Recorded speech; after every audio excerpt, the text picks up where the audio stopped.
Andhra Pradesh DSA 2026కి సంబంధించినటువంటి DSC యొక్క updates అనేది ప్రస్తుతానికైతే ఏమేమి ఉన్నాయి చూసుకున్నట్లయితే ప్రతి ఒక్కరు కూడాను డిఎస్సి 2026 సంబంధించిన అప్డేట్స్ కోసం అయితే వెయిట్ చేస్తున్నారండి. అయితే ఈ యొక్క డిఎస్సి 2026కి సంబంధించిందే కాకుండా రిమైనింగ్ పోస్టులు కూడాను మీరు అప్లై చేస్తే చాలా బెటర్ అనేసి నా యొక్క ఒపీనియన్. దీంతో పాటుగా మనకి జాబ్ క్యాలెండర్ అనేది మార్చి 19న విడుదలవుతుందని మనకి నారా లోకేష్ గారే అయితే అసెంబ్లీ సాక్షిగా అయితే చెప్పడం జరిగింది. అయితే ఈ యొక్క నోటిఫికేషన్ అదే జాబ్ క్యాలెండర్లో ఏ డిపార్ట్మెంట్లో ఎన్ని ఖాళీలు ఉంటాయి అనేది మనకి ఇన్ఫర్మేషన్ అనేది ఆ నోటిఫికేషన్స్ రిలీజ్ అయినంత వరకు కూడాను ఎవరు కూడా క్లారిటీగా చెప్పలేరు. ఆ విషయం ప్రతి ఒక్క అభ్యర్థికి తెలిసిందే. అయితే ఇప్పుడు ప్రజెంట్ అనేది జాబ్ క్యాలెండర్ రిలీజ్ చేస్తే మనకి ఏపీపీఎస్సీ బోర్డులో ఎన్ని శాఖలు ఉన్నాయి, ఎక్కడ ఎన్ని వేకెన్సీలు ఉన్నదనేది వాళ్ళు ఆ నోటిఫికేషన్ ఎప్పుడు రిలీజ్ అవుతుందనేసి మనకి ఇన్ఫర్మేషన్ అనేది జాబ్ క్యాలెండర్లో ఉంటుంది.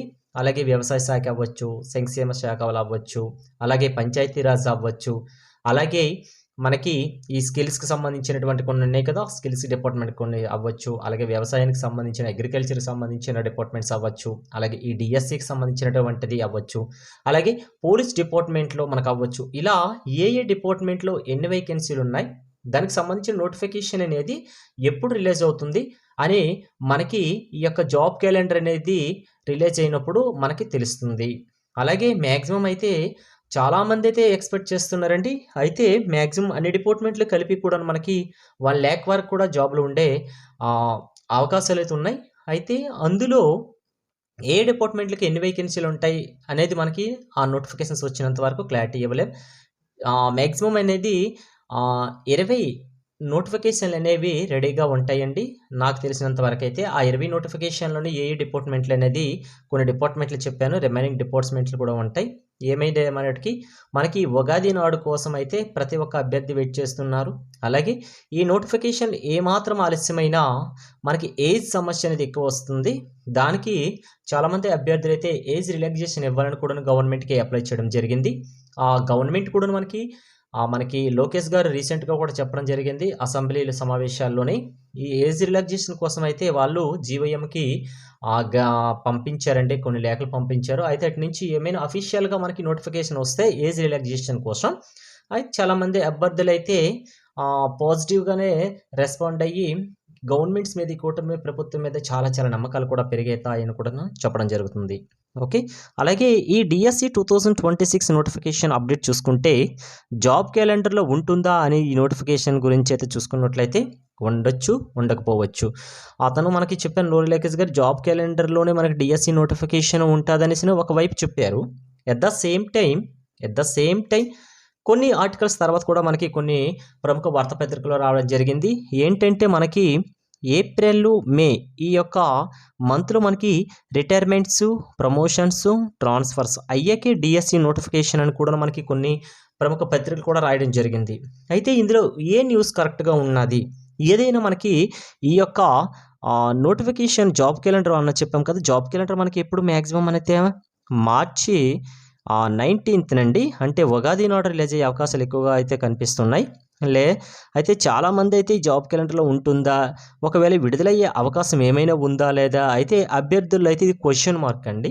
అయితే కొంతమంది అభ్యర్థులు అయితే మ్యాక్సిమం అనేది నోటిఫికేషన్ ఈ జాబ్ క్యాలెండర్లో ఉండదు, ఉండకపోతే ఎప్పుడు వస్తుందని చెప్తున్నట్టుగా కొంతమంది అభ్యర్థులు అయితే మనకి ఎప్పుడు రిలీజ్ అయ్యే అవకాశాలు ఉన్నాయని చెప్తున్నారంటే ఏప్రిల్ మంత్లో, అంటే 4th మంత్లో రిలీజ్ అవ్వడానికి అవకాశాలు ఉన్నాయని చెప్తున్నారు. కానీ వార్తాపత్రికలో మనం చూసుకుంటే ఏప్రిల్ మే నెలలో రిటైర్మెంట్స్, ప్రమోషన్స్, ట్రాన్స్ఫర్స్ ఉంటాయని చెప్పారు.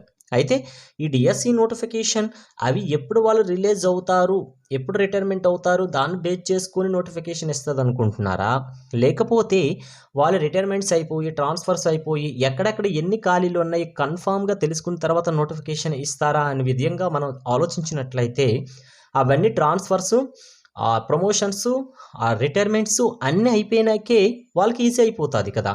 ఆ విధంగా ఆలోచించండి కూడా అభ్యర్థులకు నేను కూడా చెప్తున్నాను. కాబట్టి ఒకవేళ ఏప్రిల్‌లో రిలీజ్ అవ్వకపోతే మనకి ఎప్పుడు రిలీజ్ అవ్వడానికి అయితే మనకు ఆస్కారం ఎక్కువగా ఉంటదంటే మనకి జూన్‌లోనే రిలీజ్ అవ్వడానికి అయితే ఆస్కారం ఉంటది.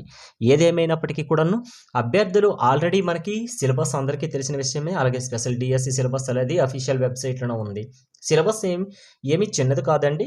ఎప్పటి నుంచే ప్లాన్ ప్రకారంగా మీరు నోటిఫికేషన్ గురించి వెయిట్ చేయకంటనే నోటిఫికేషన్ మరి కొద్ది రోజుల్లో వస్తదని అనుకునే విధంగా ప్రిపేర్ అయితేనే సో బెటర్ అండి. ఎందుకంటే నోటిఫికేషన్ మనకి రిలీజ్ అయిన తర్వాత మ్యాక్సిమం వాళ్ళు అనుకున్నట్లుగా 45 డేస్‌లోనే ఎగ్జామ్స్ కండక్ట్ చేసేస్తారు. కాబట్టి నోటిఫికేషన్ రిలీజ్ అయిన తర్వాత 45 డేస్ తక్కువ అని మనం క్వెషన్స్ గవర్నమెంట్ అడగక ముందే మనం రెడీగా ప్రిపేర్ అయ్యి ఉండండి. ఒకవేళ మనకు అనుకున్నగానే ఏప్రిల్ గాని, ఈ మార్చి 19థ్‌లో నోటిఫికేషన్ వస్తే మనకి ఎగ్జామ్ ఎప్పుడు కండక్ట్ చేస్తారో 45 డేస్ లెక్కెట్టుకోండి. 19థ్ మార్చి మనకి మేలో ఎగ్జామ్ అయ్యే ఛాన్సెస్ కూడా ఉంటది. మనం రెండు వైపుల గురించి కూడా ఆలోచించాలి. ఇంకొక విషయం ఆలోచించాల్సిన విషయం ఏంటంటే ఇంకోటి కూడా నేను చెప్తున్నానండి. మనకి ఈ యొక్క సర్పంచ్ పదవులు, ఎంపీటీసీ పదవులు ఇవన్నీ ఉన్నాయి కదా! ఇవి ఎప్పటితో ముగుస్తున్నాయి అంటే ఏప్రిల్‌తో ముగించిపోతున్నాయి. అయితే వీటి గురించి ఎలక్షన్ కోడ్ ఏమైనా మనకి వస్తే మార్చి ఎండింగ్‌లో వస్తే కంపల్సరీగా అయితే నోటిఫికేషన్ ఆగిపోవచ్చు.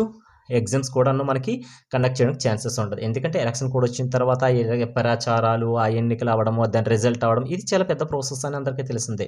కాబట్టి ఇవన్నీ మనకి క్లియర్ అవ్వాలంటే ఫస్ట్ ఏదైనా మనము మార్చి 19థ్ వరకు అయితే వెయిట్ చేయాల్సిందే. డిఎస్సి నోటిఫికేషన్ గురించి ఏదైనా అప్డేట్ కంపల్సరీగా అయితే ఆ రోజు మనకు వచ్చే అవకాశాలు అయితే ఎక్కువగా కనిపిస్తున్నాయి.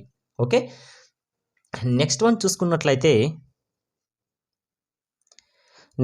చూసుకుంటే టెట్ గురించి అయితే చాలామంది అభ్యర్థులు అడుగుతున్నారండి. ఎందుకు ఈ టెట్ గురించి మళ్ళీ అడుగుతున్నారు అభ్యర్థుల విషయం చూసుకుంటే మనకి 2025లో ఎండింగ్‌లో జరిగినటువంటి టెట్ ఎగ్జామ్‌లో అప్పుడే కొత్తగా బీఎడ్ కంప్లీట్ చేసుకున్న అభ్యర్థులు చాలామంది టెట్ రాశారు. అలాగే సర్వీస్‌లో ఉన్న టీచర్స్ కూడా టెట్ రాయడం జరిగింది. అందరూ సర్వీస్‌లో ఉన్న టీచర్స్ కొంత క్వాలిఫై అయ్యారు. ఇంకొంతమంది అయితే వాళ్ళకి ఇంకా అటెంప్ట్స్ ఉన్నాయండి. మాక్సిమం 2 ఇయర్స్‌లో చెప్పారు కాబట్టి 1 అటెంప్ట్ ఒకవేళ మిస్ అయిన ఇంకా 3 అటెంప్ట్స్ ఉంటాయి. అయితే కొత్తగా రాసినటువంటి అభ్యర్థులు డిఎస్సికి పోటీ పడాలంటే మస్ట్ అండ్ షుడ్ బీగా వాళ్ళు టెట్ పాస్ అవ్వాలి. అది క్వాలిఫై మార్క్స్ రావాలని కూడా చెప్పారు. ఏ కేటగిరీ వాళ్ళకి ఎన్ని మార్క్స్ రావాలనేది కూడా చాలా మందికి తెలిసిన విషయమే. అయితే అప్పటే బీఎడ్, డిఎడ్ అయిన వాళ్ళకి ఈ యొక్క టెట్ అనేది కంపల్సరీ చేయడం వలన ఏం జరిగిందంటే చాలామంది క్వాలిఫై అవ్వలేదు. ఎందుకంటే పేపర్ అనేది అంత హార్డ్నెస్కి ఇచ్చారు. ఒకవేళ అప్పుడే రిలీవ్ అయ్యి బీఎడ్ వాళ్ళందరూ కూడాను టెట్ క్వాలిఫై అవ్వని వాళ్ళ పరిస్థితి ఎలా ఉందంటే ఇప్పుడు డిఎస్సి నోటిఫికేషన్ వచ్చిందనుకోండి, వాళ్ళందరూ కూడాను కంపల్సరీగా అయితే డిఎస్సిలో పోస్ట్ మనకు కన్ఫర్మ్ ఒకటి వస్తుందన్న విధంగా అయితే ప్రిపేర్ అవుతారు. అయితే వాళ్ళకి క్వాలిఫై మార్క్సింగ్ రాలేదు కాబట్టి వాళ్ళు డిస్క్వాలిఫై అయ్యారు. అంటే వాళ్ళు డిఎస్సి రాయడానికి ఎలిజిబుల్ కాదనే విషయం వాళ్ళకి తెలుసు, మనకి తెలుసు. అయితే వాళ్ళందరూ డిఎస్సి కోసం వెయిట్ చేస్తున్నారు కాబట్టి ఈ యొక్క డిఎస్సి నోటిఫికేషన్ 2026 రిలీజ్ అవ్వక ముందులే మరొక టెట్ కావాలనేసి అభ్యర్థులు ఆవేదన వ్యక్తం చేస్తున్నారు. అయితే గవర్నమెంట్ అనేది దీని గురించి ఎటువంటి అప్డేట్ లేదండి. అయితే నాకు తెలిసినంత వరకు అయితే ఈ డిఎస్సి నోటిఫికేషన్కి ముందర మరొక టెట్ని కండక్ట్ చేసే ఆలోచనలు అయితే గవర్నమెంట్ లేదనేసి నేను అనుకుంటున్నాను. ఏదేమైనప్పటికీ కూడాను ఒకవేళ ఇస్తే యువర్ లక్ అని చెప్పుకోవచ్చు.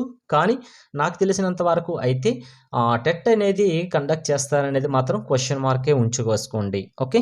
అలాగే ఏజ్ రిలాక్సేషన్ విషయానికి వస్తే ఆల్రెడీ కరోనా టైం అవ్వచ్చు, ఈ యొక్క డిఎస్సి నోటిఫికేషన్ యొక్క లేట్ నోటిఫికేషన్స్ అవ్వచ్చు. దీనివల్ల అభ్యర్థుల్లో చాలామందికి అయితే ఏజ్ అనేది అవ్వడం వల్ల వాళ్ళు డిఎస్సి ఒకవేళ క్వాలిఫై అయినా కూడాను ఆ వెరిఫికేషన్ టైంకి ఏజ్ ఎక్కువైపోవడం, లేకపోతే అప్లై చేయడానికి సమ్ ఇష్యూస్ ఏజ్ ఈ రిలాక్సేషన్ విషయం అవ్వచ్చు, ఇవన్నీ చాలా సమస్యలు వచ్చాయి. కాబట్టి దయచేసి గవర్నమెంట్ అనేది ఈ యొక్క ఏజ్‌ని కొద్దిగా పెంచండి.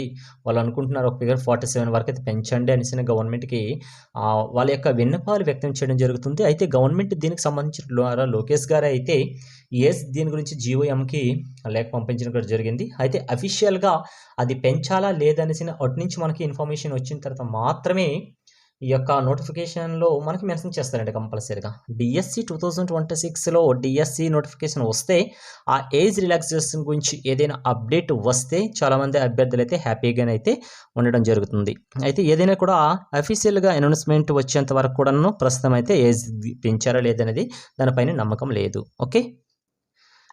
నెక్స్ట్ వన్ చూసుకుంటే ఈరోజు కొన్ని పత్రికల్లో రాయడం జరిగింది. సంక్షేమ టీచర్లకు 010 పొద్దు కింద వేతనాలు ఇవ్వాల్సిన ఏపీటీఎఫ్ అనే సంఘాలు అయితే కోరడం జరిగింది. ఏంటి ఏపీటీఎఫ్ అంటే రీసెంట్గా రిక్రూట్ అయిన 2025కి సంబంధించిన డిఎస్సి టీచర్స్ ఉన్నారు కదా, వీళ్ళకి స్టడీ అవర్స్ అవ్వచ్చు, పని ఎక్కువ ఒత్తిడి అవుతుందనేసి కూడా కొందరు వ్యక్తం చేస్తున్నారు. అయితే ఆ ఒత్తిడిని తగ్గించండి అనేసి మనకి వీళ్ళు ఏపీటీఎఫ్ సంఘాలు అయితే వ్యక్తం చేయడం జరిగింది. అలాగే డిఎస్సి 2026లో సుమారు 3600 వేకెన్సీతో ఈ నోటిఫికేషన్ వస్తుందని చెప్పడం జరిగింది. అయితే మనకి 2026లో రిటైర్మెంట్ అయ్యే అభ్యర్థులు టోటల్గా చూసుకుంటే మన యొక్క 13 జిల్లాల్లో 9500 మంది వరకు అయితే ఉన్నారండి. అన్ని సెక్టర్లకు సంబంధించి అంటే ఎస్జిటి అవ్వచ్చు, ఎస్సీ అవ్వచ్చు, టీజీటీ, పీజీటీ, పెట్ ఇవన్నీ కూడాను 9600 వరకు అయితే లిస్ట్ ఉంది. అయితే ఇక్కడ రిటైర్మెంట్ అయిన అందరినీ కూడాను రిక్రూట్ చేస్తారంటే ఎప్పుడు అలాగ రిక్రూట్ చేయదండి గవర్నమెంట్. అదే కాదు, సెంటర్లో కూడాను ఎన్ని వేకెన్సీలు ఉంటే అన్ని వేకెన్సీలు ఎప్పుడు కూడాను ఏ గవర్నమెంట్ కూడాను ఫిల్ చేయదు. ఆ విషయం అభ్యర్థులు తెలిసిన విషయమే. కాబట్టి ఈ యొక్క ఫిగర్ ఉంది కదా, 3600లో వేకెన్సీ రావడానికి అయితే ఆస్కారం ఎక్కువగా ఉంటుంది. ఏదైనా అవిషయాలుగా వచ్చినంత వరకు అయితే దీన్ని చెప్పలేం. కానీ ఇందులో ఒక పోస్ట్ మనదే అనే విధంగా అయితే ప్రతి ఒక్క అభ్యర్థులు ప్రిపేర్ అవ్వాల్సిన విషయమే.